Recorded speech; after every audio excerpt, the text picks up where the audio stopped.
Welcome to DEFCON 3. I'm KT McFarland. 3 devastating attacks allegedly linked to ISIS terrorists last week has intelligence officials in the U.S. worried about the group's global reach. Here with reaction is Dr. Ahmed Salah Hashim with the Nanyang Technological University in Singapore. Thanks for joining us, Doctor. So if we look at that, what's happened just in the last several days, is the United States next, especially as we head into the 4th of July weekend? Well, not necessarily. ISIS is definitely more dangerous than Al-Qaeda. Al-Qaeda is actually in free fall. It's been eclipsed. It's been downgraded. In fact, a year ago, some Al-Qaeda high-ranking members and imams tried to actually talk with ISIS in order to reach some kind of modus vivendi. And ISIS essentially laughed in their face. But when you look at Al-Qaeda and ISIS, Al-Qaeda has focused on the West more than ISIS has. However, I think in its propaganda and its attempt to totally win over the global jihadi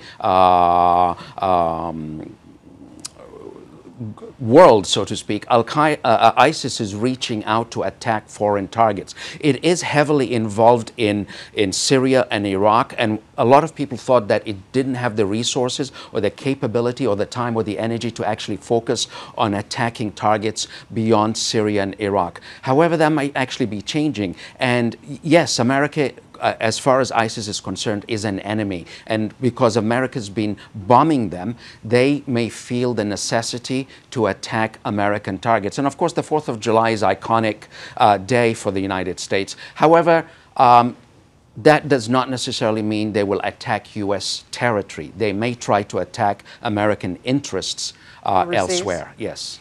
So if Al-Qaeda is being eclipsed, then we shouldn't have to worry about them anymore, or can they still come back?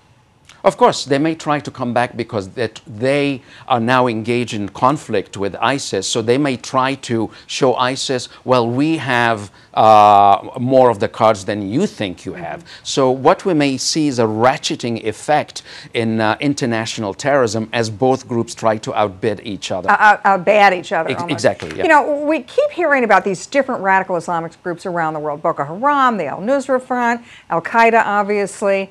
To what extent are they all connected to each other, or are they just individual kind of national movements? Well, no, I mean, it's a transnational jihadi movement. Now, of course, there are groups that have what we call parochial or particularistic interests within this global jihadi network, who are also what we call Salafi jihadis, which is a very complicated term for talking about a wide constellation of people who believe that they want to create a sort of religious utopia based on a return of the caliphate. Now, they have differences between each other. Some have parochial interests more than international or transnational interests. Others have leadership problems with one another. Some have greater capability than others, but basically they come from the same ideological mold of Salafi jihadism. We've tried wars in the Middle East. That hasn't seemed to stop radical jihad radical Islam from spreading. And we've tried not fighting them in the Middle East. Is there any way to combat them? Because if you look at the last 15 years, radical Islamic violent extremist movements are now in more places and in greater strength than ever before. Well, there is a sentiment or a belief that greater U.S. involvement plays a role in making them more resilient and more violent and more dangerous, and basically that the U.S. should actually maybe not be so involved in the Middle East. But a lot of the problems that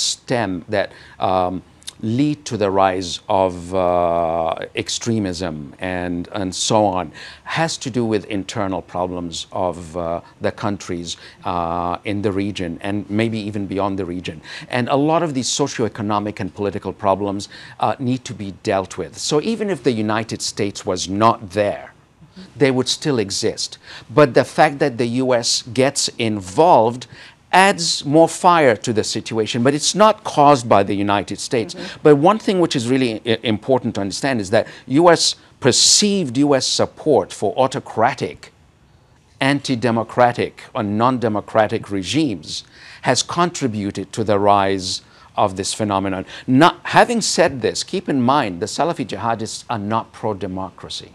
That's a very important point to make. throughout any conversation that this is nothing about democracy. It has absolutely nothing to do with it. Okay, well, Dr. Ahmed Salah Hashim, thanks for joining us. Check out foxnews.com for more on this developing story. I'm KT McFarland, and thanks for watching.